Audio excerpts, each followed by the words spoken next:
Assalamualaikum warahmatullahi wabarakatuh. Jumpa lagi, selamat malam. Jumpa lagi dengan saya, Dr. Iswani Darwis, spesialis penyakit dalam.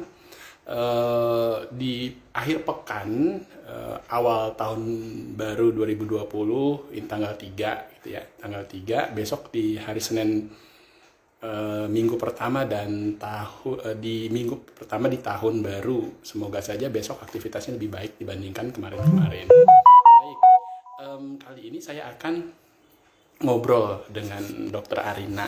Dr. Arina ini, beliau adalah dokter spesialis penyakit dalam, konsultan psikosomatik, yang merupakan dosen di subbagian psikosomatik, bagian ilmu penyakit dalam, Fakultas Kedokteran Universitas Andalas. Ya, nah banyak banget nih hal yang bisa kita obrolin di masalah psikosomatik, gejala psikosomatik di COVID-19. Ya, sambil nunggu Dokter Arina datang, gabung. Oke. Mungkin sudah gabung nih Dokter Arina nih. Saya akan undang dulu beliau ya. Dokter Arina. Oke.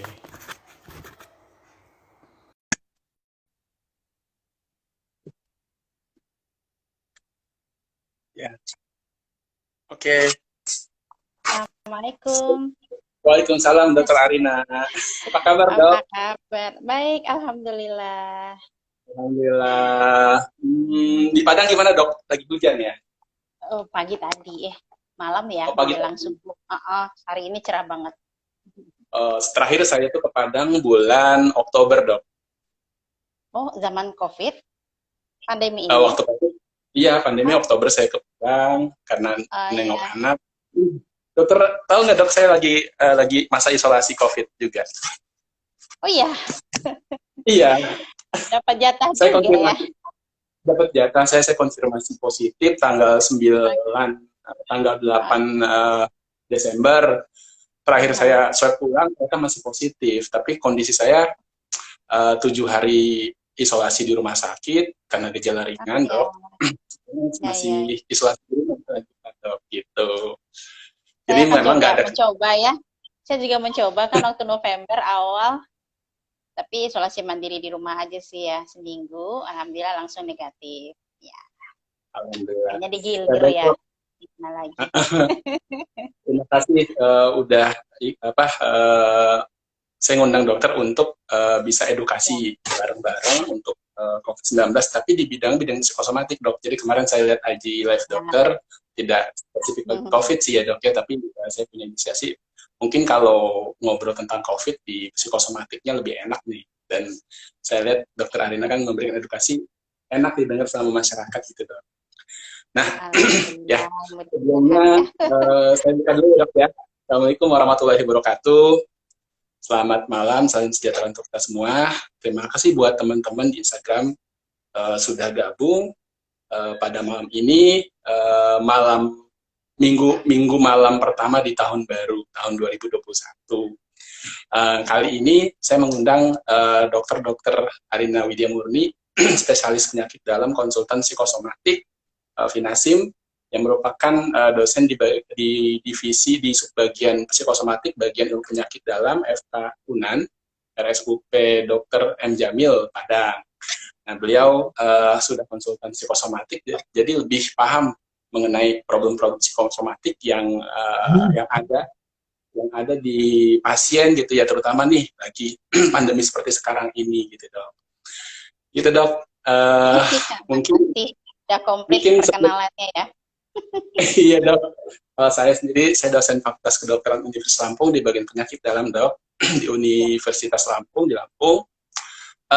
Sebelumnya, Dok, menjelaskan tentang COVID, psikosomatik pada COVID, kira-kira teman-teman banyak juga nih, dokter umum, koas, karena waktu saya koas itu saya tahu psikosomatik itu waktu residen, Dok. Dokter umum juga. Jogja, ya? Iya, di Jogja, saya residen di Jogja. Jadi saya baru tahu psikosomatik waktu saya residen, dan ternyata kelainannya banyak banget, melingkupi semua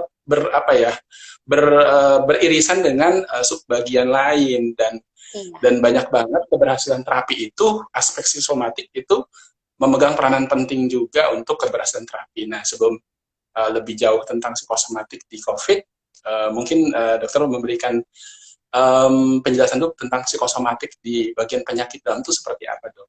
Silakan. Oke, baik. Terima kasih, Dr. Darwis. Assalamualaikum.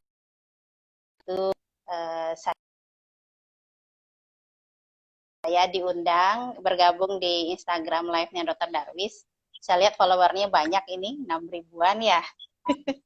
Iya, Cukup sering ya bikin kegiatan live ya. Jadi saya baru pandemi nih, baru seperti ini. Kalau saya lihat Dr. Darwis sudah cukup lama ya. Oke. Jadi saya juga tambah perkenalan sedikit. Kebetulan saya sekarang menjabat Direktur Pelayanan di Rumah Sakit, Direktur Pelayanan Medik dan Keperawatan di Rumah Sakit Pendidikan ya, Rumah Sakit Universitas Andalas sejak 2018 awal. Dan saya sekaligus sebagai penanggung jawab penanganan COVID di sana, karena kebetulan rumah sakit kita rumah sakit rujukan COVID. Ya. Jadi kami sekalian saya bisa perkenalkan cara perawatan kami di sana juga memang alhamdulillah sudah berusaha holistik komprehensif ya, memperhatikan juga aspek psikologis. Nah itu. Nah jadi mungkin untuk definisi apa itu gangguan psikosomatis saya bisa sampaikan ya buat teman-teman semua. Mungkin kita agak campur ya audiensnya ya. Mungkin ada dokter, mungkin ada masyarakat awam, mungkin saya agak simpelkan bahwa pada gangguan psikosomatis itu sebenarnya adalah satu gangguan yang terjadi bisa karena masalah psikologis yang cukup lama yang menimbulkan kelainan di fisik. Peserta penderitanya itu merasakan memang ada gangguannya, tapi walaupun kemudian diperiksa lengkap ternyata normal, tapi dia tetap merasakan sakitnya. Karena itu menimbulkan kecemasan. Jadi ada gangguan psikosomatik murni, memang betul-betul fisiknya baik-baik saja setelah diperiksa sampai pemeriksaan tercanggih sekalipun, tapi kemudian dia masih merasakan keluhan. Ada juga yang campur dengan penyakit real yang lain, misalnya penyakit organik diabetes, hipertensi, termasuk dengan COVID ini. Nah, orang-orang yang mengalami gangguan psikosomatis bisa memang, kalau untuk pasien COVID, dia awalnya mungkin tidak punya gangguan psikosomatis, tapi dia bisa mengalami gangguan psikosomatis seringnya dari penelitian pun pasca rawatan. Ya, jadi di dalam masa isolasi nih kayak Dr. Darwis kan mengalami barangkali ya. Jadi ada sedikit stres akut pastilah ya, itu normal. Itu yang harus kita beri pengertian pada masyarakat ya. Cemas karena menderita COVID itu normal di awal. Dan kita harus kembalikan lagi emosional kita sehingga kita bisa santai setelah itu. Kalau tidak, kalau kita gagal beradaptasi maka jadilah pasien psikosomatis. Nah, seperti itu. Tapi ada juga yang sebelum kena COVID dia sudah terdeteksi, sudah terdiagnosis mengalami gangguan psikosomatis. Nah, ini pun akan bisa kambuh saat dia dirawat atau bahkan setelah dirawat.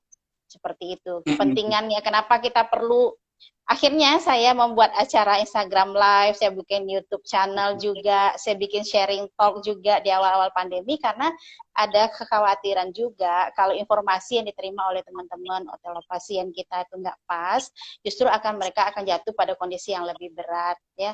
Mungkin COVID-nya ringan, tetapi tampilannya sedang, kadang tampilannya berat karena serangan panik pada gangguan psikosomatis itu mirip dengan serangan COVID awal.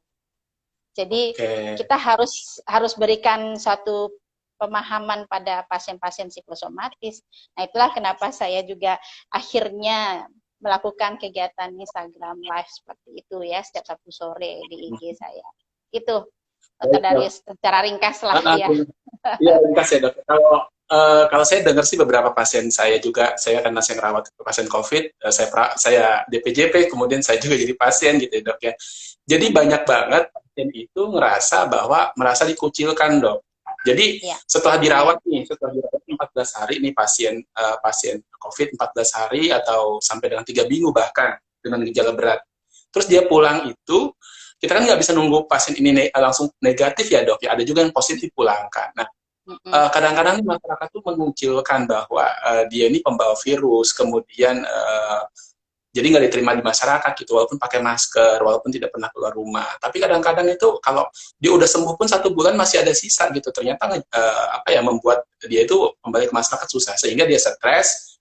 Bahkan stres itu kan berpengaruh pada sistem imun ya dok ya, di mana sistem imun ini sangat berpengaruh sekali dengan kondisi psikis. Kira-kira gimana itu dok?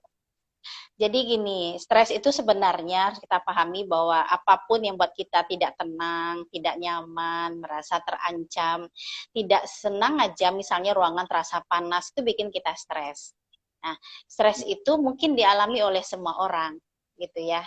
Stres itu sangat mungkin dialami oleh semua orang. Jadi, jangan takut menghadapi stres. Dalam kehidupan tidak ada orang yang akan lepas dari stres.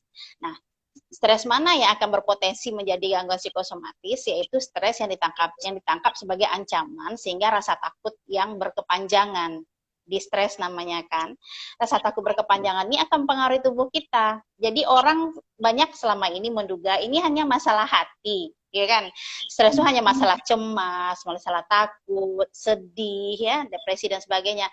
Padahal ketika seseorang mengalami stres berkepanjangan dalam hidupnya, mungkin dari masa kandungan saat ia dalam kandungan ibunya, sampai dia masa kanak-kanak, ada hal-hal yang dia tertekan, walaupun sekarang nggak dirasakannya, tapi sebenarnya tubuhnya sudah berproses. Jadi gitu, Dokter Darwis. Ya, kalau kita ngalamin stres, sebenarnya tubuh kita berproses. Ada banyak hal yang terpengaruh. Salah satunya pertama adalah sistem saraf.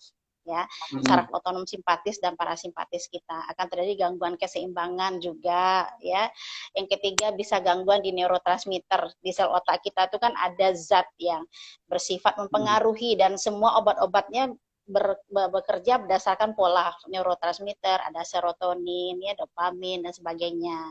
Terus gangguan hormon stres yang terkenal kortisol, ya. Jadi kalau teman-teman dokter kebetulan hadir di sini, silahkan cari penelitian saya dari awal saya tamat spesialis sudah penelitian psikosomatik tuh. Saya periksa kortisol memang, ya, hormon stresnya. Jadi kortisol yang meningkat tajam dalam tubuh kita dan berlama-lama, inilah yang menimbulkan masalah di organ tubuh kita. Inilah yang menimbulkan masalah di pembuluh darah, ya. Kenapa orang tiba-tiba karena stres berkepanjangan, ada hal yang mendadak dia dapat, dia bisa serangan jantung. Salah satunya bisa karena itu, vasospasme dan sebagainya. Dan yang terakhir imun, daya tahan tubuh. Nah, ini yang sebenarnya kita ingin jaga kan di masa pandemi ini gitu.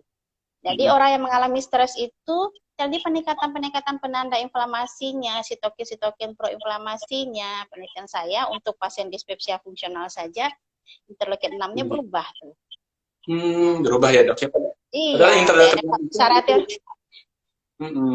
secara teori penelitian yang lain juga TNF alfa, ya banyak lah marker-marker itu yang mengalami perubahan peningkatan dan itu mempengaruhi proses terpaparnya kita, ada virus yang masuk, imunitas kita menurun, kita terinfeksi.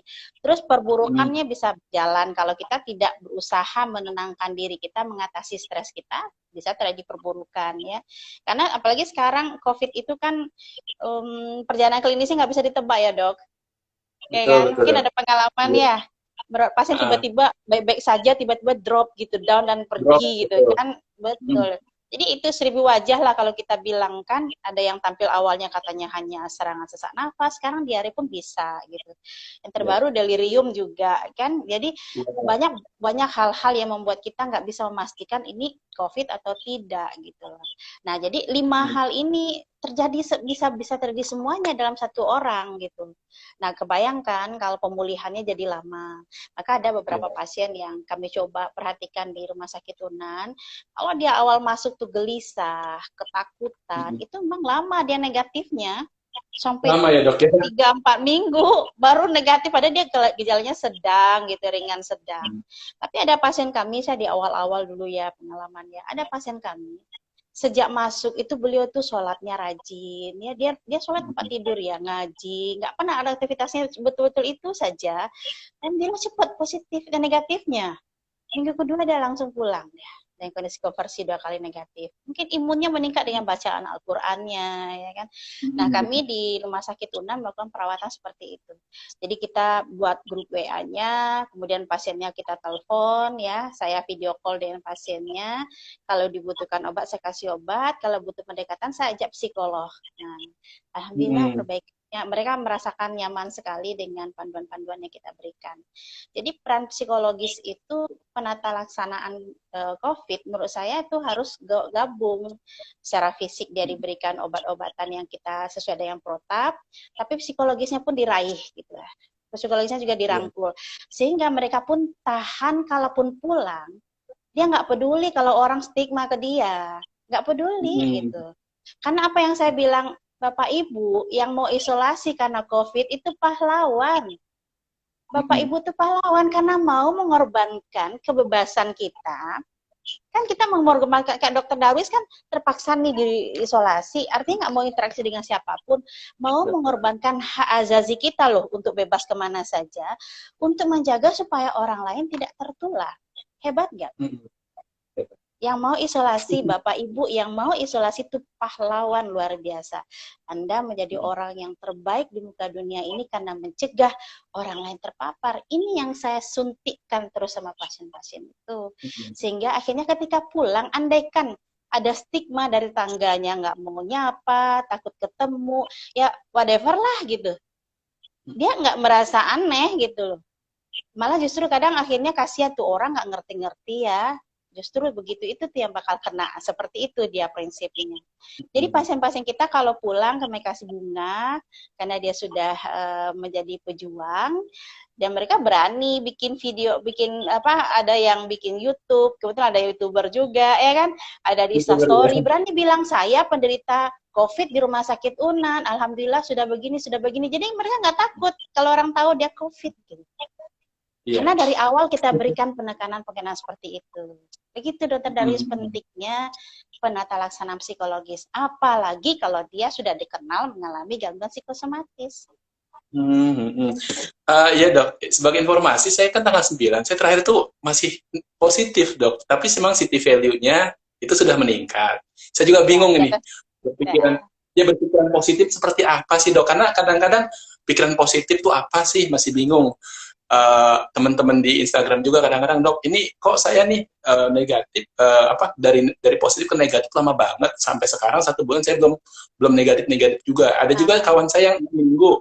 Nah kira-kira dok tipsnya misalnya di rumah tidak isolasi, kira-kira berpikiran positif seperti apa? Apakah sholat seperti apa? Apakah meningkatkan keimanan dan sebagainya? Kemudian interaksi dengan yang lain gimana dok kira-kira? Saya juga masih menjalani isolasi nih.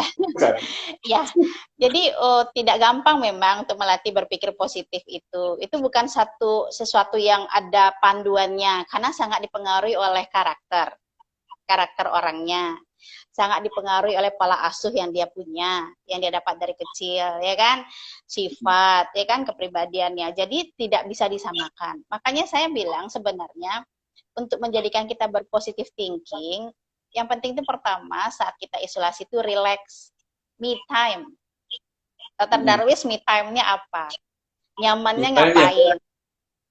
Nyamannya saya tuh kadang-kadang nonton film, biasanya saya tuh senangnya tuh nonton film. Ya udah nonton film dong, puas-puasin. Bukan berarti kita zikir terus, sholat pastilah begitu azan. Alhamdulillah sejak ketika saya isolasi pun kita sholatnya on time ya, tepat waktu. Begitu dengan azan langsung berwudu sholat, habis sholat langsung ngaji. Begitu banyak waktu kita untuk baca Al-Quran. Tapi saya nggak paksain juga sehari harus 1 juz, enggak. Jadi artinya saya nyamannya habis sholat tuh baca 2 halaman maaf ya, 1 lembar. Terus saya baca terjemahannya. Udah habis setiap sholat. Selesai sholat, kemudian zikir pagi dan zikir petang, kan itu pelajarannya ya. Terus mau tidur dan bangun tidur. Setelah itu me time-nya saya tahu nggak dok apa? Gimana? Saya karaoke online dok. Saya suka menyanyi. Saya dari kecil orangnya suka seni, saya suka menari, suka nyanyi, ya kan. Jadi saya nyanyi gitu. Saya punya aplikasi di HP saya dan saya menyanyi suka saya. Ya. Kemudian TikTok yang TikTok kenapa? TikTok enggak main TikTok kan, tapi saya nggak suka TikTok.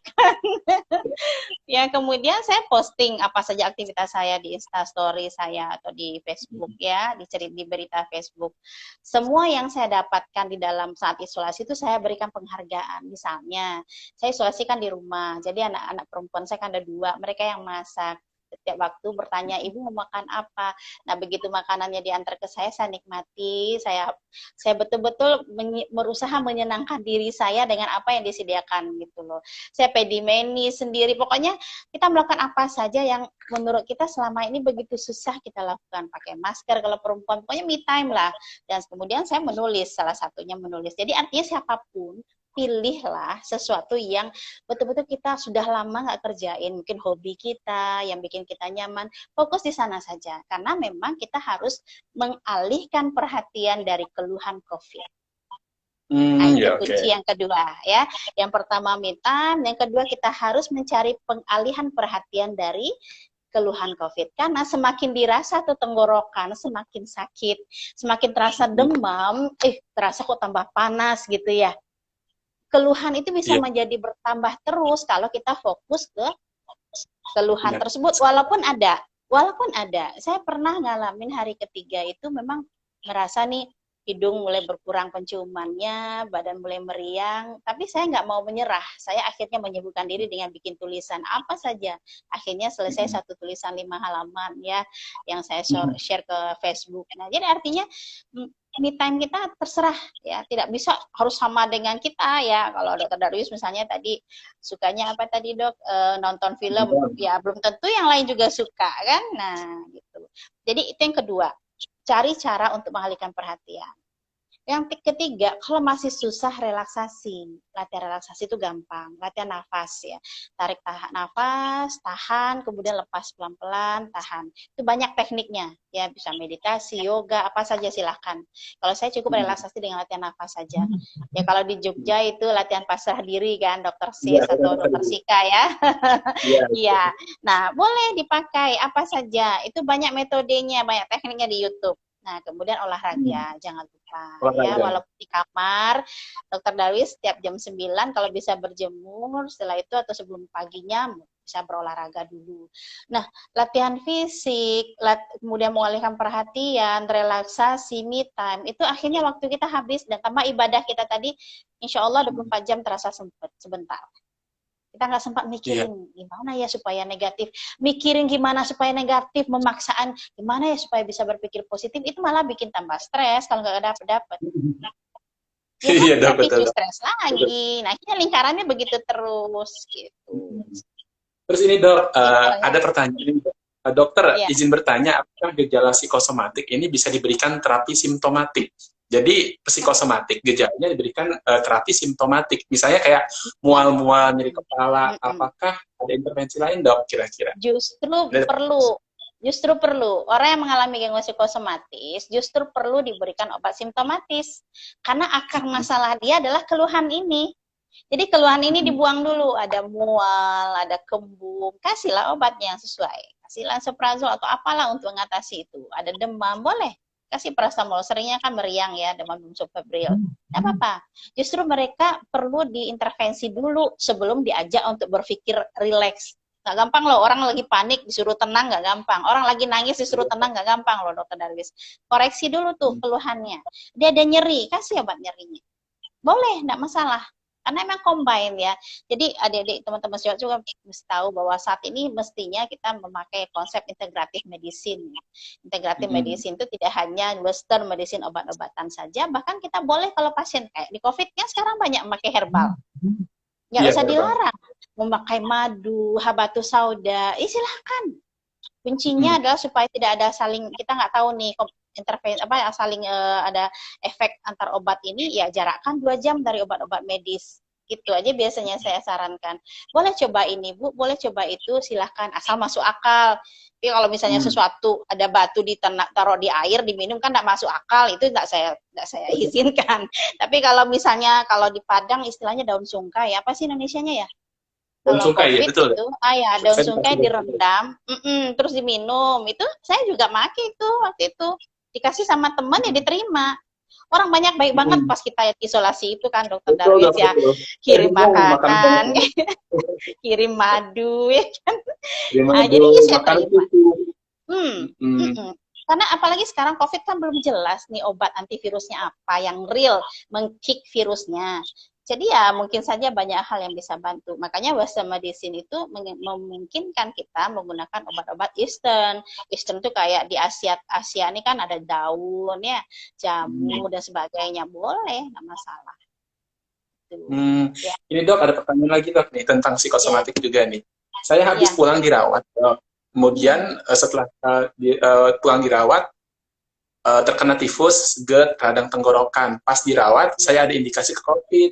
karena batuk, demam, sakit tenggorokan, dan badan sakit. Nah, ini pertanyaan seperti ini sebenarnya, kalau saya tambahkan, sering nggak dok ketemu pasien itu datang ngerasa COVID, ternyata diperiksa tuh nggak COVID, tapi dia ngerasa COVID gitu dok. Oke, Sering di nggak dok? awal tuh, sering di Oh. awal-awal pandemi. Di awal pandemi Mm-mm. IGD Rumah Sakit Unan tuh rame karena pasiennya merasa kena COVID. Setelah Mm-mm. diidentifikasi lagi ternyata enggak. Awalnya Mm-mm. takut, ketakutan ya. Jadi karena kita sudah dapat berita COVID ini kan dari Desember. Ingat nggak dok? Di TV-TV, Ya. di Facebook, WA share ya. Oh, tiba-tiba Mm. ada orang di jalan jatuh di Cina ya kan? Itu dari Desember sudah Iya. dengar beritanya, sampai Maret baru dinyatakan Indonesia punya 2 kasus pertama kalau saya nggak salah. Nah, sebenarnya Iya. saat Desember itu kita sudah mulai worry kan. Nah, Mm-mm. kemudian ternyata di daerah kita ada, akhirnya itu mendorong orang untuk pergi periksa. Nah, itu dulu awal-awal sering begitu. Nah, sekarang yang sering terjadi itu adalah belum tidak sampai KGD sih, nggak berani KGD sebagian sekarang ya, takut ada yang bilang di rumah sakit itu banyak COVID-nya, jadi udah mulai ragu untuk Mm. datang. Tapi yang sering datang sekarang yang anosmia, ya sejak diketahui anosmia itu suatu klinis yang ya cukup ya patognomonis lah ya untuk COVID. Nah, pasien udah mulai kalau udah kurang penciuman sudah pergi ke labor swasta juga bisa, atau ke puskesmas, dan ketemu positif dan dirawat, atau dia datang sendiri ke IGD, itu sekarang sering. Nah, yang sering yang banyak itu keluhan-keluhan dari teman-teman kita yang penderita psikosomatis ya. Jadi kita tahu bahwa kalau dia kena GERD atau asam lambungnya refleks ke atas, tenggorokannya masih sakit pasti ya, dan dia itu dihubungkannya dengan keluhan COVID. Nah, kalau saya bilang sih harus, kalau saya suka nantangnya gini nih, kalau kita merasa Mm. parno kena COVID atau tidak, ya udah screening aja, Mm-mm. gampang kan gitu, swab Ya. aja untuk meyakinkan bahwa kita terkena atau tidak. Jadi pada pasien psikosomatis pemeriksaan penunjang dibutuhkan. Ada 2 alasannya. Pertama, untuk memastikan benar nggak kena penyakit. Yang kedua, untuk meyakinkan kalau negatif, sih Anda negatif loh, mesti percaya dengan hasil ini gitu. Tapi biasanya sebelum melakukan pemeriksaan saya bikin janji dulu sama pasien. Nanti kalau hasilnya negatif jangan komplain, jangan cari-cari lagi. Bersyukur, alhamdulillah ternyata saya negatif. Tapi kalau positif siap menerima gitu. Jangan asal periksa tapi kemudian hasilnya keluar nggak percaya. Banyak kayak gitu pasien Iya psikosomatis. benar. Ya, di endoskopi tuh ternyata normal, dia nggak Iya. percaya, dok itu kan endoskopi itu di layar saya lihat bergerak-bergerak, nanti rekamannya pas lagi nggak nampak tukaknya kali dok gitu. Jadi nggak percaya dengan hasil endoskopi. Jadi saya bilang kalau tidak percaya Anda akan terbenam di masalah psikosomatik selamanya. Mm-mm. Kepercayaan pada Iya dok. hasil penunjang. Kalau pengalaman saya praktek sih, saya temuin pasien psikosomatik itu selalu 10-20% dok. 10-20%. Ya, Dan dan kemudian ya tadi dok banyak dia minta cek ini, cek itu, cek ini, cek itu gitu dok. Nah, sebetulnya tadi kan dikatakan dokter Adena katanya perlu. Nah, sebetulnya apa sih yang membedakan antara kelainan psikosomatik ini dengan kelainan yang skizofrenia? Kan ada skizofrenia. Karena kebanyakan orang-orang tuh takut dibilang gila gitu dok. Padahal dia nggak ngerasa gila, tapi kok sakit kok nggak hilang-hilang gitu dok. Nah, gimana penjelasannya? Ya, antara psikosomatik dengan psikotik itu membedakannya banyak sebenarnya. Pertama, pada pasien psikosomatis itu interaksi kita nyambung, nggak ada hendaya, nggak ada pembatas. Kayak kita ngomong nih, Dokter Darwis nangkap apa yang saya bilang, saya juga nangkap apa yang Dokter Darwis ngomong. Jadi kalau kita masih bisa bersambung kata-kata yang kita sampaikan, nyambung dengan dia, tidak ada hendaya, dia bukan penderita psikotik.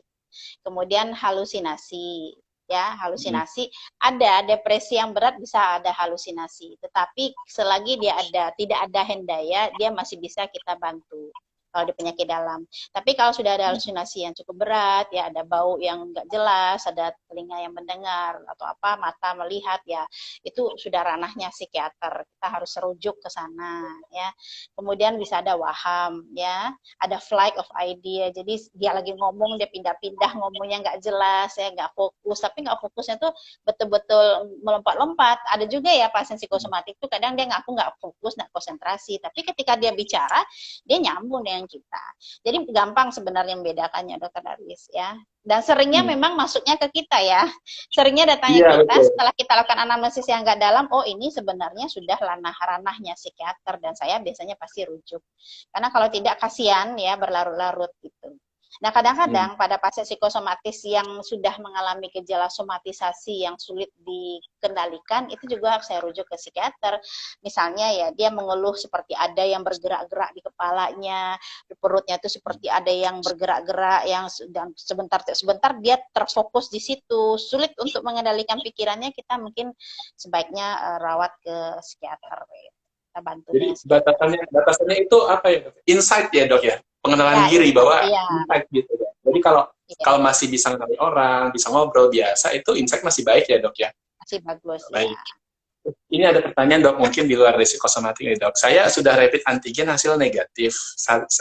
Saya ronsen paru juga hasilnya bersih, tinggal nunggu swab. Menurut dokter sudah cukup nggak rapid antigen dan ronsennya normal gitu, Dok? Sering kan dokter kan megang pasien COVID di rumah sakit. Kira-kira gimana, Dok? Ini rapidnya hasilnya negatif, ronsennya juga bersih. Kira-kira butuh swab nggak, Dok? Klinisnya gimana? Klinisnya ada nggak? Klinisnya sih tidak mengatakan klinisnya. Kalau memang klinisnya tidak ada, Kalau klinis seperti tidak ada ya mudah-mudahan aman lah ya. Tapi untuk supaya tidak menjadi karena sudah di swab ya mending ditunggu saja. Tapi rapid memang tidak kita pakai untuk diagnostik ya. Screening pun masih diragukan ya. Tapi sekarang swab antigen ada yang baru itu bisa dipakai untuk screening yang lebih meyakinkan. Ya, jadi kalau menurut saya, kalau sudah di swab tunggu saja, tapi kalau melihat klinisnya tidak ada, ronsennya aman, mudah-mudahan tidak. Cuma kita masih ragu membedakan antara dia apakah OTG atau tidak, gitu ya. Kalau keluar hasil swabnya positif, ya Anda berarti OTG. Nah, kalau OTG gimana dong? Karantina sampai negatif. Kalau nggak punya swab PCR ya minimal 14 hari deh, Anda jadi pahlawan gitu loh. Iya. Terus ini, Dok, ada pertanyaan dari akun HNTJAJA. Bingung saya nanya. Dok, bagaimana menghilangkan psikosomatik bagi orang-orang dengan COVID? Sebenarnya tadi udah dijelaskan ya, Dok ya? Ya. Jadi bagaimana menghilangkan psikosomatik pada orang COVID? Mungkin ya pada pasien-pasien COVID yang mengalami stres akut, jangan dibilang dia mengalami gangguan psikosomatik dulu. Ya, jadi periodenya gangguan psikosomatik itu adalah tahap ketiga. Begitu kita mendapatkan informasi saya kena COVID, kita stres, itu baru alarm simptom, alarm reaction. Kita cemas, nggak bisa tidur, worry, gelisah, mondar-mandir. 3-5 hari is okay, nggak masalah. Tapi minggu berikutnya, 1-2 minggu berikutnya kita sampai kepada fase bertahan. Fase itu diberikan Tuhan, diberikan Allah untuk kita kembalikan semangat kita bahwa oke, aku COVID sekarang, ya what next ya, aku isolasi, makan yang cukup, istirahat yang cukup, berenergi positif, pikiran positif, mudah-mudahan bentar lagi negatif nih. Itu diberi waktu 2 minggu untuk ke arah sana cara berpikirnya.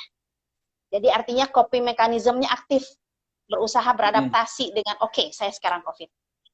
Ya, nggak masalah kan? Gitu loh. Ya, nggak masalah gitu, kan gitu ya. Ya, what next ya, oke lah. Aku ini me time, ini waktuku untuk santai, ini waktuku untuk lebih mempernyaman diri sendiri. Selama ini sibuk untuk orang lain, apalagi kita dokter ya. Selama ini kita sibuk ngurusin orang, ini kesempatan dokter Darwis untuk mengurus diri sendiri, happy gitu ya. Bikin apa kek yang positif segala macam, mengalihkan perhatian dari COVID. Ya sudah, itu dikasih 2 minggu loh waktunya, cukup lama kan? Tapi kalau nggak berhasil, muncullah keluhan fisik. Tambah capek, kok COVID-nya tambah berat, ya, kok demamnya bertambah, ya, kok saya tambah gelisah, kok perutku jadi ikut mual, timbul gejala fisik setelah 2 minggu. Itu namanya mengalami gangguan psikosomatik. Jadi, kalau teman-teman yang lagi diisolasi juga ikut nih di sini, kalau di awal-awal Anda cemas, segera aktifkan coping mekanismenya. Perbesar tuh kemampuan adaptasinya, gedein. Jangan stresnya dikecilin gitu loh. Jangan stresnya digedein, adaptasinya hilang. Adaptasinya kecil, ya udah jadi gangguan psikosomatis, nanti jadi pasien saya. Udah nggak usah jauh, ada. Iya, di Lampung belum ada ya. Belum ada, Dok. Jadi pengalaman saya waktu kena ya, Dok ya. Tanggal 8 saya swab, hasilnya malam, langsung positif tuh, Dok ya. Gejalanya nggak enak tuh. Yang di kepala saya tuh cuma satu, Dok. Desaturasi aja, Dok. Jadi desaturasi yang saya pikirin. Saya akan desaturasi nggak nih waktu saya COVID nih. Jadi gitu. Jadi saya tiap jam saya lakukan saturasi, 96, 97. Karena saya melihat sendiri pasien yang saya rawat itu desaturasi kemudian meninggal gitu. Sehingga apa ya? Pengalaman seperti itu yang membuat diri saya bahwa, aduh, saya ini desaturasi nggak ya gitu. Karena pengalaman saya kan di awal ya. Justru Iya, kalau dokter yang kena itu lebih cemas dok, karena saya melihat sendiri bagaimana pasien saya meninggal karena desaturasi, betul. bagaimana Iya, sulitnya mencari rujukan, ICU betul. penuh, ventilator nggak ada, sehingga saya stres duluan. Nah sebetulnya saya sih gejala ringan dok, tapi memang berat sekali sampai nggak bisa apa ya, aktivitas mual makan nggak bisa, mungkin karena dicampur Betul. stres juga kali ya dok ya. Ya, Setelah tapi 7 kalau hari 3 hari, ya saya sendiri ngalami hari ketiga isolasi itu saya sempat self talk. Jadi teman-teman juga harus tahu cara mengatasi stres itu, turunkan kata-kata baik. Apakah bisa kita tulis kayak menulis diary ya, ngomel aja di kertas, nggak usah dipikirin tata bahasanya, tulis saja apa yang terpikir. Aduh aku cemas banget, bakal begini nggak ya, bakal gitu nggak ya, keluarin semua di tulisan itu. Kalau males nulis yang ngomong ya pakai voice note atau rekam sendiri. Saya hari ketiga sempat tuh sampai nangis rekam sendiri. Wah begini nih ternyata benar. Saya kan manusia normal juga. Benar kata Dokter Darwis, paling tinggi itu angka stres justru pada tenaga kesehatan. Ya kenapa tidak? Kita melihat sendiri sulitnya mencari. Kalau sempat saya butuh ventilator, ventilatornya susah, merujuknya kita ngalamin, susah merujuk pasien kan. Jadi wajar kita paling stres. Penelitian juga bilang begitu. Pada kasus MERS atau SARS-CoV-1 dulu, itu paling tinggi angka stresnya justru memang pada tenaga kesehatan dan mahasiswa tenaga kesehatan. Mahasiswa yang mau sekolah di bidang kesehatan, itu 25-28%. Hanya karena berita di medsos saja, itu tenaga kesehatan bisa stres segitu angkanya. Nah, jadi saya juga ngalamin hal yang sama. Hari ketiga saya mengalami hal itu dan tapi saya punya cara untuk self talk. Saya ngomel sendiri di handphone, saya rekam. Kemudian sejurus saya dengar, saya ketawa sendiri, ngapain ya barusan langsung berwudu, kemudian salat 2 rakaat minta ditenangkan hati sama Allah. Beruntunglah kita orang yang beragama kan, ya kita masih ada tempat untuk mengadu gitu loh. Orang yang beragama itu keuntungannya. Jadi pengobatan psikosomatik memang bio, psiko, sosio, kultural dan spiritual. Jadi yang saya lihat ya, teman-teman sejawat saya yang seangkat, yang bareng-bareng kena dok ya, itu tuh lama negatifnya dok. Ada yang sampai 6 minggu, ada yang duluan dia kena, lah dia juga masih positif, saya masih positif. Nah, kira-kira pengalaman dokter, tenaga kesehatan yang tadi, banyak ke tenaga kesehatan itu dengan tadi katakan stres tinggi, yang negatifnya lama itu banyak nggak di tenaga kesehatan dok? Kalau bisa ketahuan konfirmasi itu dok. Kalau kita lihat yang buruk pun ada ya, mengalami perburukan ya. Ya, jadi kalau kami di Padang ada tuh beberapa teman yang akhirnya pakai ventilator ya, tapi angka kematian kita cuma ya sedikit ya, karena beliau ada komorbid juga, ada yang meninggal kan. Tapi yang masih muda-muda itu sempat mencoba pakai ventilator. Memang worry kita lebih tinggi ya kayaknya. Dan petugas kesehatan tuh memang rata-rata lebih ada agak banyak, agak lama negatifnya. Ya, jadi mungkin karena itu tadi lah, karena kita biasanya sibuk ngurusin orang lain, nggak sempat mikir, nggak sempat stres kan. Stresnya stres fisik rata-rata capek, praktek, ya capek operasi. Tapi kita nggak pikir banyak. Tapi ketika kita dirawat, kita diisolasi, kita berhenti mendadak nggak kerjain apa-apa, itu stresnya beda. Stresnya bisa bukan karena COVID aja.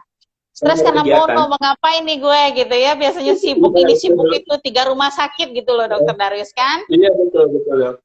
Saya juga Pasti bingung itu kerasa sampai kan? sekarang pun terasa. Saya tuh sekarang maunya kerja aja gitu. Saya bingung mau kerja Iya. apa ini. Iya, karena Akhirnya, nggak bisa kemana-mana. Iya, iya betul. ya itu Akhirnya dia. banyak ini live, kemudian ngobrol sama orang, jadi lebih enak. Mungkin apa ya, stresnya saya mau tekan lagi karena memang setelah pulang dari isolasi pun apa ya, mau di rumah juga boring gitu ya. Apalagi di isolasi Iya, dok, kita iya hidup betul. di ruangan empat kali lima lah. Ya gimana dok rasanya itu kan gak enak. Walaupun Nah oleh karena fasilitasnya banyak ya, ada laptop, iya, iPad atau apa, bisa lah wifi ada. Ya tapi tetap aja kita merasa ada yang kurang karena kita biasanya sibuk berangkat pagi, pulang malam udah langsung tidur gitu ya. Nah tapi iya. itulah uniknya profesi kita ya. Kalau saya bilang kita mesti bersyukur karena walaupun terpapar, alhamdulillah gejalanya minim ya, banyak teman kita yang tidak beruntung ya kan. Artinya satu dokter yang kena itu 50 sampai 100 orang terabaikan. Itu yang harus diingat oleh teman-teman yang bukan medis ya, tenaga kesehatan. Ya satu aja kita yang isolasi, Dokter Darwis isolasi 2 minggu, berapa pasien yang tidak bisa ketemu? Banyak. Sehari Nah itu 20 dia. 30 Nah pasien itu kadang-kadang. dia. Nah jadi artinya feedback ke kita adalah jangan sampai kita drop depresi dan stres setelah kita negatif, kita harus kerja lagi. Kita nggak peduli, kita harus bangun lagi. Karena kita dibutuhkan banyak orang.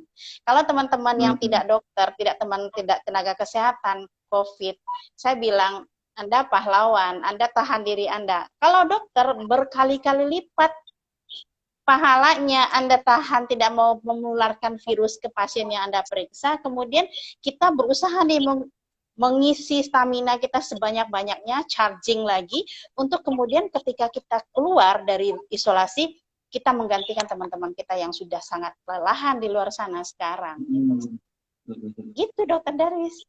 Semangatnya dipegang itu. Bisa semangat kan dengar itu? Iya, semangat Dok. Karena teman-teman saya juga yang ada tuh DPJP yang lain juga menggantikan posisi saya, dan exhausted juga Dok, lelah juga, sehingga saya semangat. Saya jangan terlampau lama gitu untuk diam, kemudian harus stres dan sebagainya. Makanya mungkin pas 14 hari pertama itu walaupun saya senyum dan sebagainya, memang dalam hati juga, aduh kok kena ya gitu Dok. Kok kena ya gitu. Iya, jadi kadang-kadang kita ada rasa penyesalan. Ketika saya di isolasi, saya berpikir juga sempat ya, saya kenanya di mana, pakai masker, rajin cuci tangan tiap sebentar. Rasanya orang masuk ke ruangan saya juga saya batasin ya, yang namanya ke direktur kan banyak pertanyaan, banyak yang datang, tanda tangan segala macam. Tapi kemudian saya baru sadar, oh iya, kayaknya aku nggak serajin dulu deh hand sanitizer cuci tangannya gitu. Jadi pergi ke minimarket belanja segala macam nggak serajin dulu. Kalau dulu tiap sebentar cuci tangan di ruangan pun. Tapi beberapa bulan di bulan Agustus September itu sudah mulai agak jarang. Oke, di situ mungkin kelemahannya. Kita tidak, yang penting itu kita nggak menyalahkan siapa-siapa.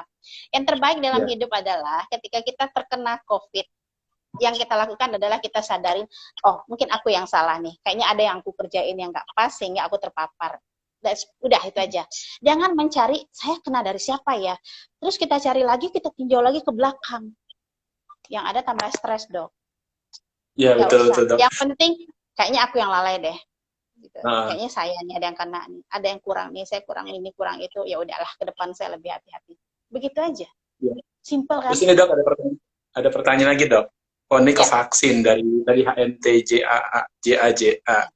Bingung kan namanya siapa. Dok bisa jelaskan persyaratan kalau vaksin mesti melakukan hal-hal apa aja ya Dok ya? Nah kira-kira di Padang sudah mulai Dok yang vaksin? Kalau mungkin sama dengan tempat lain masih pendataan ya, belum mulai kan pendataan. Ya? Masih pendataan. Ya, saya nggak dapat SMS Dok ya. Apakah saya karena survivor karena memang masuk kriteria eksklusi? Saya juga atau memang dokter juga nggak dapat ya. Jadi satu syaratnya itu adalah kalau misalnya sudah terpapar itu tidak divaksin, karena sudah divaksin secara alami oleh si virus langsung gitu ya. Iya, gitu. Ya ada untungnya juga ya. Rencananya katanya tadi baru sudah berita bulan Januari. Jadi untuk syarat-syaratnya ya teman yang Instagram saya yang nanya ini, syarat-syaratnya nanti ada saya surat edaran, ada surat edaran menteri ya Dok ya, syarat-syaratnya sebagainya. Siapa yang layak, siapa yang enggak. Salah satu yang enggak layak untuk divaksin adalah kami berdua, saya dan Dokter Arina ya Dok. Sudah bebas, nggak perlu divaksin. Iya, langsung divaksin sama virusnya langsung gitu, sehingga bentuk kekebalan. Iya, nah, kekebalan sementara bukan selamanya kebal ya. Amin. Kemudian dan jangan sampai reinfeksi ya Dok ya. Iya, jangan. Makanya tetap harus jaga protokol 3M itu tetap. Walaupun sudah pernah kena ya. Iya betul Dok. Ada pertanyaan Dok, izin bertanya Dok dari Dokter Arli ini. Lepas isolasi mandiri berdasarkan hasil PCR negatif atau berdasarkan simptom, karena melihat panduan terbaru itu adalah 10+3. Ya, jadi panduan terbaru itu menurut pendapat saya itu bagi teman-teman yang sulit mendapatkan bisa pemeriksaan PCR. Kalau supaya tidak parno, supaya tidak gampang stres lagi ya bagi teman-teman yang gampang cemas, kalau saya sarankan tetap negatif dari PCR. Tetap mau deh di swab lagi, nggak apa-apa. Dokter Darwis sudah berapa kali di swab? Saya waktu ke Padang, karena saya turun pesawat itu sudah 3 kali Dok di swab. 3 kali di Padang swab, di sini sudah 7 kali, jadi totalnya 10 kali Dok. Oh sama ya kita skornya ya, saya juga 10. Ya. Dan terakhir saya kesehatan biasa ya. Ya, sekarang saya masih Sabtu kemarin saya di swab masih positif, tapi CT value-nya sudah naik. Dan keluhannya jauh-jauh. kalau udah di atas 30 udah aman insya Allah dok, nggak infeksius lagi. Ya insya Allah sebentar lagi negatif. Ya. Amin. Jadi pertanyaan gitu Jadi ya. saran saya swab Sebaiknya ya, terbaik. Kalau sebaiknya tidak PCR ada ya, Dok. sarananya tempat kita ya apa boleh buat 10 plus 3 atau plus 4 lah, sudah aman insya Allah. Tapi di rumah tetap tetap kalau saya bilangnya ke pasien memang sudah 13 hari, tapi di rumah 14 hari saya minta untuk tidak tetap di rumah tuh pakai masker, tidak Iya, ada suami iya, istri ngomong kalau gini, dok, kapan saya bisa campur? Aduh, mikirnya campur iya, terus. Saya bilang nanti dulu, 2 minggu dulu. Saya bilang gitu. iya. Aduh, Iya, ya, kasihan nanti kayak pingpong ya. Maksudnya suaminya negatif, nanti istrinya yang positif ya. Sayang kan? nah, ya dok. Terus ada pertanyaan dok dari Hmm, nocu.jung ya, dok, hmm. apa benar konsumsi sarang burung walet itu bisa mempercepat penyembuhan COVID? Karena lagi viral dok katanya. Jadi gini, Sarang karena burung walet. ya saya dengar karena pengobatan pasti untuk virus ini kan belum ada ya. Jadi karena sarang burung walet ini katanya ya, saya juga nggak mendalami betul kan katanya bagus untuk imunitas ya. Apa saja yang bisa baik untuk yang mengandung gizi tinggi, daya tahan tubuh kita membaik ya, ya tidak masalah silahkan dikonsumsi. Tapi jangan abaikan obat-obat medis gitu. Silahkan saja, tidak masalah. Ya, tapi bukan berarti itu pasti akan menyembuhkan, belum tentu karena sampai sekarang belum ditemukan. Ya kan? Silakan untuk meningkatkan itu boleh. Ya, banyak sih. Kalau kita Iya, habatu kalau soda udah ya kan? kalau saya itu Apalagi ya madu, madu, macam-macam madu, iya. Apalagi propolis, macam-macam ya. CCO, CCO, CCO. iya. Tapi yang jelas vitamin D, vitamin C itu penting. Itu pasti ya. Silahkan. Terima kasih dok. Ada pertanyaannya dok. Izin Ya. bertanya dok, apabila pasien COVID sudah di swab hasil negatif, apakah perlu di swab 1 kali lagi untuk memastikan negatif? Atau cukup 1 kali? Kalau dikatakan negatif nih, udah negatif gitu dok. Ya, jadi ada dua pendapat. Ada yang mengatakan perlu 2 kali pemeriksaan. Jadi pemeriksaan yang ke-7 atau 8, 14, 15, 2 kali konversi negatif aman. Ya, ada yang bilang 1 kali. Nah, yang penting sebenarnya menurut pendapat saya kalau ketika sudah konversi 1 kali negatif silahkan diterima itu, kalau tidak perlu periksa lagi tidak apa-apa, tapi tetap saya menyarankan isolasi dulu setidaknya cukupin dari pertama tes diagnosis itu 14 hari. Jadi misalnya hari pertama positif, hari ke-7 negatif, tambah 7 hari lagi untuk karantina di rumah. Cukupin 14 hari. Kalau saya udah malah sudah 26 hari dok dari pertama terdiagnosis. Iya. Nikmati dok, Aduh. nikmati. Ya, Dr. Darwis sudah langsung diterapi oleh konsultan psikosomatis. Iya, apa mungkin karena dokter, jadi stres gitu dok. Jadi teman saya juga yang teman sejawat juga sampai dengan 6 minggu ada baru negatif dia. Iya, karena pikiran itu tadi saya bilang kita dokter itu waktu kita tuh nggak cukup 24 jam. Kita bekerja di 3 tempat, kita pegang pasien banyak, belum lagi aktivitas pribadi ya. Kegiatan pribadi kita juga banyak, apalagi kalau kita menjabat kayak saya nih, saya direktur, saya praktek juga, saya ibu rumah tangga juga, ya kan? Jadi banyak pekerjaan yang biasanya kita lakukan di saat kita nggak sakit. Nah, begitu isolasi kita diam di kamar gitu loh. Ya kalau nggak punya kemampuan untuk adaptasinya cepat, ya bisa seperti itu. Stres jadinya. Baik, dok. Ini ada pertanyaan dok, ini tentang psikosomatik ya dok. Dari Kamalia Ganim. Saya pernah rapid dan reaktif 2 kali dok. Rapid dan reaktif 2 kali. Kemungkinan dari dokter katanya GERD juga. Ini gimana ya? Rapid reaktif 2 kali dan dikatakan dokter juga kena GERD juga.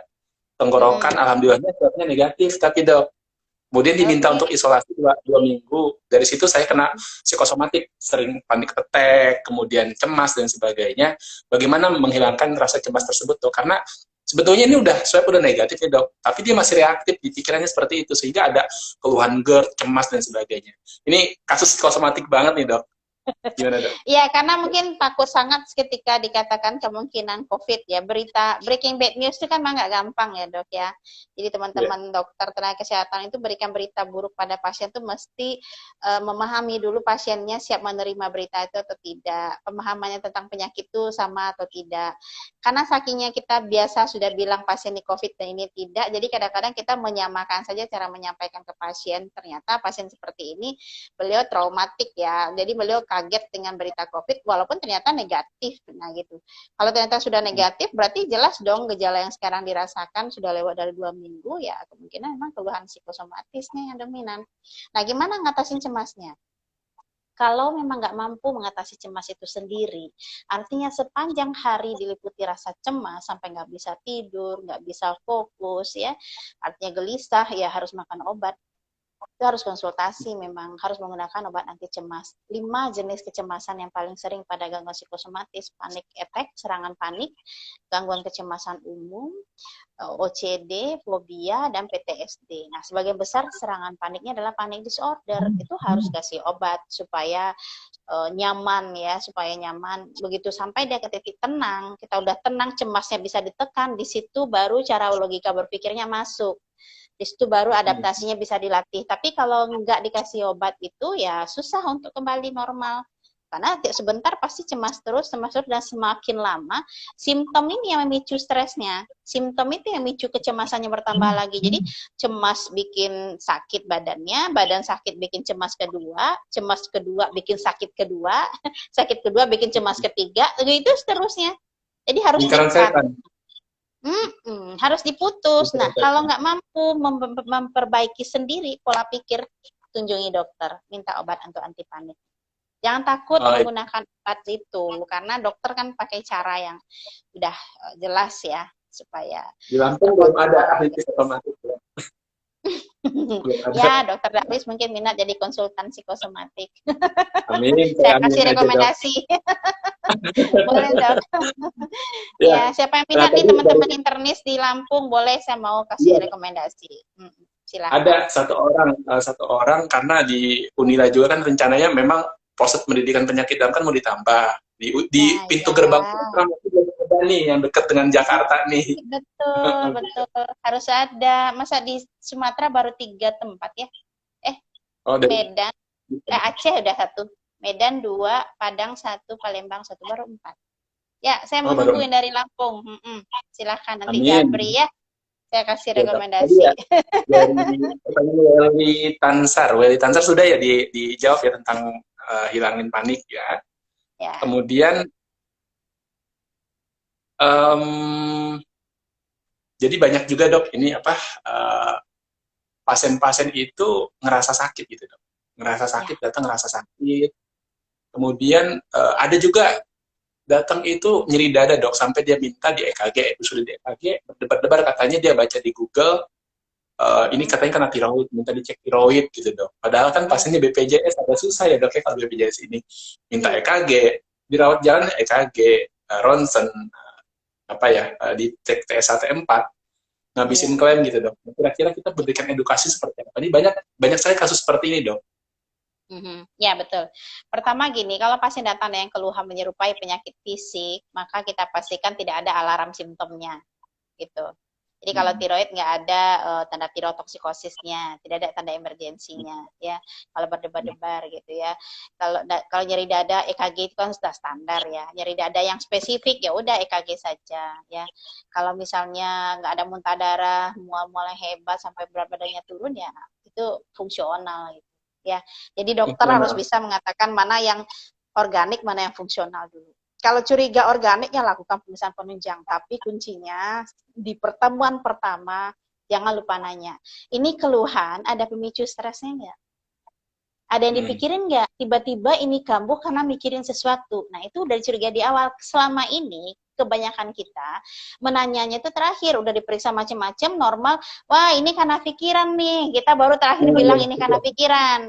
Nah, sekarang kita balik, di awal kita sudah bilang, sudah tanya, keluhan ini ada pemicu emosionalnya nggak? Habis marah kah, habis sedih, habis putus pacar atau apa gitu, habis berita nilai nggak lulus atau gimana gitu, perut kembung, enak, ditanya-tanya, ternyata oh iya sebenarnya saya waktu itu. Nah, jadi memang dokter harus menjadikan waktu bertanya agak panjang. Kalau ada ke arah ke sana, dia minta diperiksa juga, bikin komitmen, dok. Ini oke, saya lakukan pemeriksaan, tapi beri saya peluang untuk memeriksa sesuai dengan keilmuan saya. Kalau diikutin pasien psikosomatik minta periksa semuanya, itu lembar checklist labor bisa dicek semua tuh kalau mau. Jadinya kan enggak lah, kita yang menentukan sebagai klinisi. Menurut saya ini yang pas. Kasih ilmunya, kasih tahu. Kalau ini keluhannya, pemeriksaan yang penting ini. Kita periksa ini dulu. Kalau hasilnya mengarah ke sini, nanti ada lagi pemeriksaan lanjutannya. Nggak masalah kan, jangan selalu sekaligus semuanya. Tapi kuncinya kalau ini ternyata normal, Anda harus percaya. Itu loh. Pasien harus percaya kalau hasil pemeriksaannya normal. Nah, kalau pasien psikosomatis itu, dia begitu kita mengatakan hasilnya baik-baik saja, dia akan pindah ke dokter lain. Makanya shopping dokter. Sampai ke luar negeri sana. Kalau kita di Sumatera ke Malaka ya paling sering ya. Pulang-pulang normal juga diperiksa semua marker keganasan, marker tumor diperiksa semua. Di sini juga bisa asal mau bayar, begitu kan dok ya? Tapi puas katanya dok. Iya. Udah diperiksa semua puas. Iya. Tapi uangnya ada, silakan bayar. Di sini nggak mau bayar, masalahnya kan disusahnya kan di situ. Kita nggak bisa kirim semua, iya, karena pakai BPJS nggak bisa. Harus ada alasan yang jelas untuk memeriksa, bukan kita nggak mau kasih kan. Jadi itu dulu disepakati bahwa dia percaya dengan hasil. Kalau ternyata ketemu penyakitnya, dia berani ngatasinnya, dia berani jalan pengobatannya. Kalau ternyata negatif, dia percaya dan dia tidak fokus lagi ke pikiran bahwa dia sakit itu. Kalau ingin pulih ya, kalau ingin hilang kecemasannya. Nah, kemudian ajarkan tahap pertama tuh langsung relaksasi, ajarkan dia untuk membuang pikiran negatifnya dengan tulisan atau bicara dengan orang yang dia percaya. Kuncinya ada yang mau dengerin dia aja gitu loh. Iya, harus ada orang yang mau mendengarkan dia bicara. Ini ada lagi pertanyaan dok, nih bagus nih. Mungkin nggak dok hasil parunya bersih? Nah ini curiga COVID. Di ronsen parunya bersih, tapi takut sesak napas, parno, terus dia tuh minta swab dan nunggu swab keluar. Terus dia baca Google. Pasien saya sering banget baca Google gitu. Google yang nggak tahu. Google Minded ya. Nah kemudian rapidnya ternyata negatif, tapi tetap minta swab. Ronsennya bagus, rapidnya negatif, tapi minta swab. Kenapa? Karena ada OTG dok. Jadi mintanya itu dilakukan swab tetap. Kira-kira komentar dari dokter gimana dok? Oke, kalau paru-paru bersih, ya kalau minta swab sih oke-oke saja, karena swab sebenarnya screening, ya kita bisa tanpa gejala kemudian positif, tidak masalah gitu. Asal nanti siap menerima kalau ternyata positif mau isolasi, itu aja, jangan tambah panik gitu ya. Tapi kalau secara klinisnya nggak ada kontak erat, kemungkinan negatif ya. Jadi jangan sampai nggak tidur nungguin hasil swab. Relaksasi secepatnya ya, tarik nafas dalam, enjoy, dengerin musik, nonton drama Korea, apa kek gitu, supaya bisa tertidur ya. Jangan habisin waktu untuk memikirkan hasil yang mungkin keluarnya besok pagi. Rugi. Ya, selama saya isolasi dok, saya tuh tidur sekarang agak malam terus jam 12, jam 1, karena nggak bisa tidur gitu dok ya. Kepikirannya bingung, kira-kira apa sih ya dok? Ada tips nggak dari misalnya ini kan jatuhnya punya penyakit, di mana penyakit ini saya tuh mau segera sembuh nih gitu, aja nggak bisa tidur, kira-kira dok, tips dari dokter banyak sekali kan pasien-pasien psikosomatik, apa sih tipsnya untuk menyegerakan tidur gitu pada pasien-pasien ini, karena kan tidur itu adalah masa di mana perbaikan tubuh dan memperbaiki imun dan sebagainya. Kira-kira ada nggak tipsnya? Saya merasakan sendiri ya, saya isolasi tidur saya nyaman banget dan tuh rasanya badan seger banget ya, karena selama ini hanya 3 jam, 4 jam sehari ya. Oke, jadi kalau untuk supaya bisa tidur, pertama stop semua media sosial. Jangan lihat gambar bergerak. Kalau perlu memang jangan nonton film lagi Dokter Darwis ya jam 10. Ya. Jadi gambar yang bergerak nggak boleh sama sekali. Yang boleh dilihat itu adalah buku atau Al-Quran, baca novel. Ya, pakai lampu baca. Matikan lampu terangnya, pakai lampu baca. Yakin dengan ngantuk. Jadi, misalnya setting waktu tidur kita jam 10, jam 9 sudah prepare gitu, ya. Dan jangan bacanya sambil tiduran, Dok. Jadi duduk di kursi, dan betul-betul ngantuk baru pergi ke tempat tidur. Karena seringnya kalau udah begolek tempat tidur tuh 2-3 jam bolak-balik kiri kanan nggak tidur-tidur. Malah nggak bisa tidur karena sudah berbaring gitu. Jadi betul-betul ngantuk baru turun ke kasur ya. Nah kemudian atur jam bangun di jam yang sama. Ya, saya sarankan jam bangun tuh jam 4 ya. Kalau Islam kita Muslim bisa salat tahajud, bisa tahajud 4 rakaat ya, bisa salat sunat taubat ya. Kadang-kadang penyakit itu mungkin karena Allah sayang sama kita, mungkin ada selama ini kita lupa ya. Itu kesempatan kita untuk perbaiki diri gitu kan. Ya, bangun jam 4. Walaupun baru tertidur jam 10, jam 3, Dok, tetap bangun jam 4. Kontrol tidur selalu di jam yang sama, atur ya. Saya baru tidur 1 jam, mau tidur lagi, jangan. Nah, kalau mau tidur siang itu habis zuhur, jangan menjelang pagi, menjelang tengah hari. Itu saya tidak sarankan ya. Karena kalau tidur sekitar jam 10 menjelang zuhur itu malah capek, lelah fisik. Rasa fisiknya nggak nyaman. Jadi setelah sholat zuhur, sebelum asar. Jadi cukup 1-2 jam. Jangan tidur lama-lama siangnya. Karena kalau tidur siang lama, potensi untuk tidur lagi jam 9 susah. Jadi kayak mengganti tidurnya bayi gitu loh, Dok. Dokter Yusuf punya anak loh, ya kan? Sudah. Nah, kan kalau anak kan tidak boleh kita biarkan tidur siang lama-lama, digangguin. Karena kalau malam dia yang gangguin kita, dia bangun, kita terpaksa bangun juga kan. Jadi kadang-kadang banyak yang salah nih ibu-ibu. Alhamdulillah anaknya tidur siang saya bisa kerja, malam dia bangun. Jadi anak siang tuh tidurnya jangan lama-lama. Jam tidur siangnya antara jam 2 sama jam 3 ya. Jadi malamnya dia nyenyak tidurnya gitu. Begitu. Mudah-mudahan bisa ya, coba ya dokter ya. Insya Allah. Jadi saya sekarang konsul ya dok, sebetulnya dok ya. Jadi ini ada pertanyaan dok. Dok, psikosomatik ini bisa ngaruh hormon nggak, terutama pada wanita?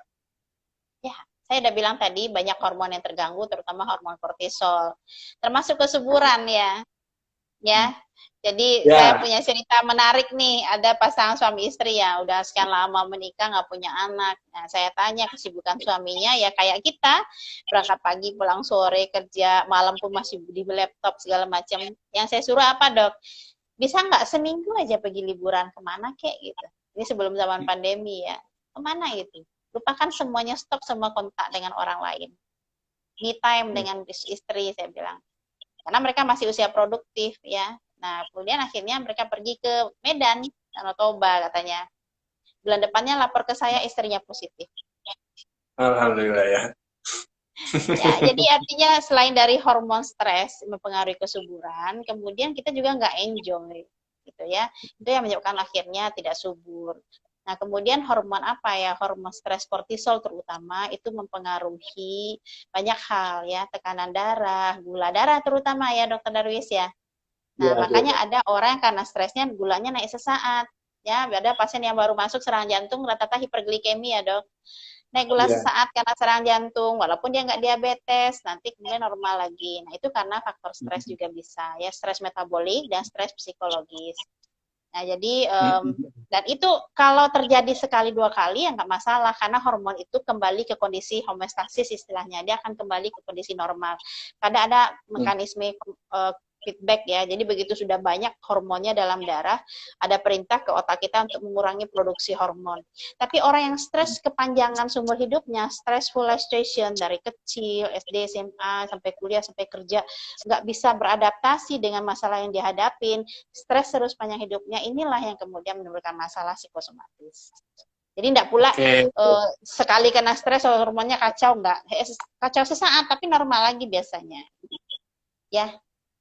Baik, banyak banget ya ilmu didapat dari Dokter Arina. Dan saya juga baru tahu juga pas residen dok, psikosomatik itu. Dan banyak banget pengaruhnya gitu. Dan memang kalau digali-gali, semua pasien tuh pasti ada psikosomatik. Kalau digali-gali, jadi apalagi yang pasien cancer, pasien penyakit kronik itu pasti ada psikosomatik.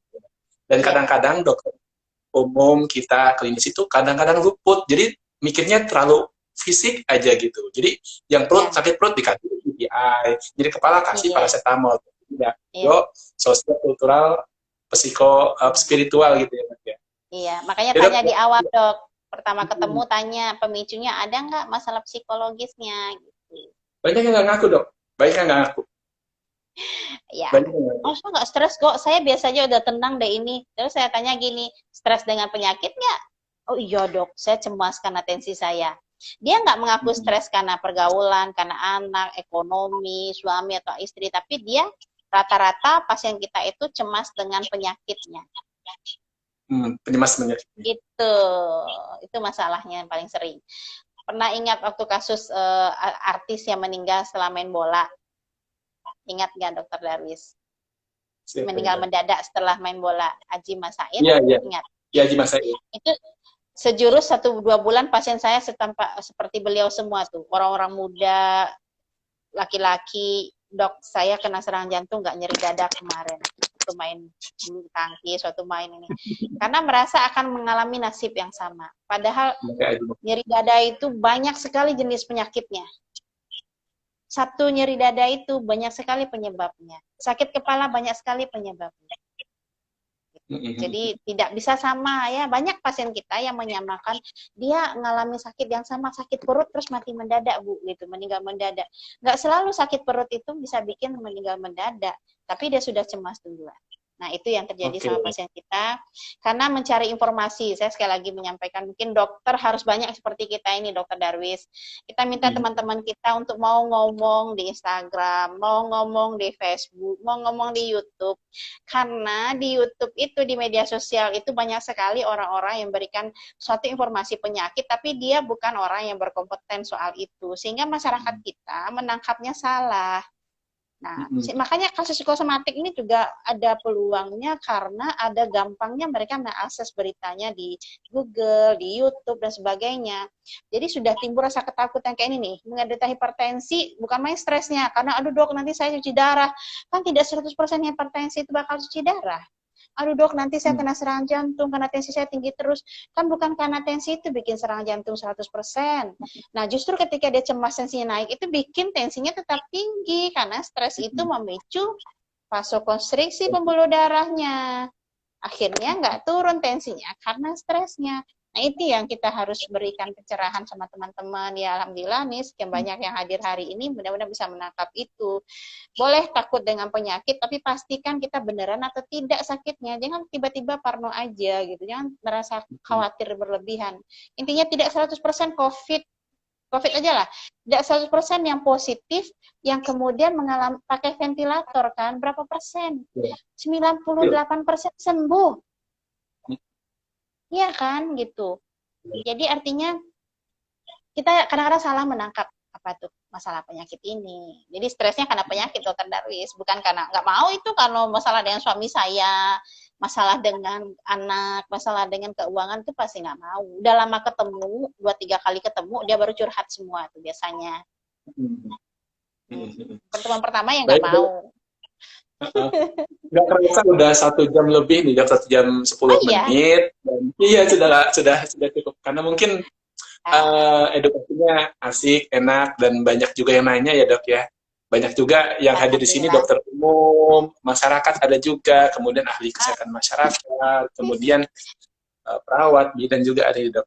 Dan banyak banget tercerahkan. Nah, kira-kira untuk menutup sesi ini dok, ini banyak banget pertanyaan yang belum terjawab, mohon maaf karena tadi fokus pada psikosomatik secara umum dan kemudian ke arah COVID. Nah, di luar itu mungkin nanti kita ada sesi yang lain. Kira-kira untuk penutup dari sesi ini dok, pesan dokter untuk teman-teman Instagram, dokter umum, dokter, masyarakat, perawat, dan lainnya, kira-kira apa untuk kalian ini? Psikosomatik.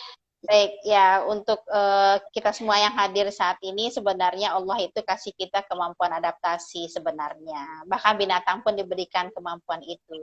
Maka untuk mengatasi segala hal yang bisa menimbulkan stres ya, yang namanya pemicu stres itu banyak sekali ya, stres, masalah problem psikososial dalam kehidupan kita banyak sekali sampai nanti nggak akan berhenti ya. Jadi yang perlu itu sebenarnya adalah melatih coping mechanism kita, melatih kemampuan adaptasi kita terhadap apa saja yang mungkin tertimpa ke kita. Maknailah semua masalah itu sebagai hadiah, sebagai cubitan enak dari Allah. Kalau sekarang kita kena penyakit, berarti Allah sayang kita tidak diberikan penyakit yang langsung membuat kita berakhir di dunia. Kita diberikan sedikit cubitan, mengalami sakit, kita istirahat, terima itu, kemudian perlahan naikin kembali semangatnya, beri energi diri sendiri karena tidak akan bisa orang lain yang masuk ke hati kita. Hanya kita dan Allah yang bisa menguatkan diri kita. Jadi bersyukurlah kita orang yang beragama, kita punya sesuatu cara untuk menyerahkan semuanya pada Yang Kuasa dan kita jalani saja. Kemudian setiap hari ditambah terus kemampuan adaptasinya. Seberat apapun masalah yang kita hadapi, insya Allah bisa kita lalui dengan tenang. Normal kok kalau kita ngalamin cemas. Gangguan cemas itu biasa, berdebar-debar itu biasa. Tapi yang nggak biasa itulah gangguan cemas dan gangguan berdebar-debar karena stres psikosomatis ya. Jadi jangan takut mengalami cemas. Kalau penyebabnya jelas ya sudah, wajar lah. Lagi ngomong gini tiba-tiba ada yang jatuh bunyi keras, kita kaget kan, berada takikardi sesaat. Normal. Ya, sama dengan normalnya bersin, normalnya batuk, ya normalnya kita mual ketika makan sesuatu yang nggak pas gitu. Itu kan hal yang sudah sebagai alarm ya, sebagai cara Allah mengingatkan kita untuk hati-hati melakukan segala sesuatu. Jadi jangan dianggap itu kondisi yang menakutkan, mengancam. Jadi segeralah beradaptasi, relaksasi, dan yakin insya Allah di belakang ini semua ada makna yang baik. Dr. Darwis pasti ketemu nanti apa maknanya di isolasi. Dan saya sarankan tuliskan ya, setiap yang dirasakan itu tuliskan, kembangkan dalam bentuk tulisan, di-share ke teman-teman ya. Mungkin suatu saat kita bisa bikin buku ya. Resolusi 2021 saya adalah saya mau bikin buku. Mohon doa. Saya COVID 1 tahun dok, dari 2020 sampai 2021. Iya benar banget COVID 1 tahun. Itu bisa jadi judul buku tuh. COVID 1 tahun yang kuala ya. Ketika mengalami COVID 1 tahun, orang pasti kaget, 1 tahun gitu. Untuk berita itu judul buku menarik banget ya. Ya, iya, dok. Ya itulah. Terima kasih Dokter Arina. Terima kasih atas memenuhi undangan di IG Live ini. Teman-teman juga banyak yang gabung ini dok. Ada kira-kira 50 orang lebih yang stay terus. Ada juga keluar masuk, mungkin dihitung sampai dengan 100 orang. Nah, terima kasih atas ilmunya yang sudah diberikan, sharing kepada kita semua. Semoga bermanfaat buat dokter amal jariah yang tidak pernah putus, bisa menjadi salah satu penyelamat kita dari 3 di akhir di dunia setelah dunia ini. Terima kasih dokter. Mungkin saya tutup ya dok ya. Ya, terima kasih Dr. Darwis, teman-teman semua yang sudah mendengarkan ya. Sampai ketemu lagi. Saya izin close ya. Ya dok, assalamualaikum, selamat malam. Salam.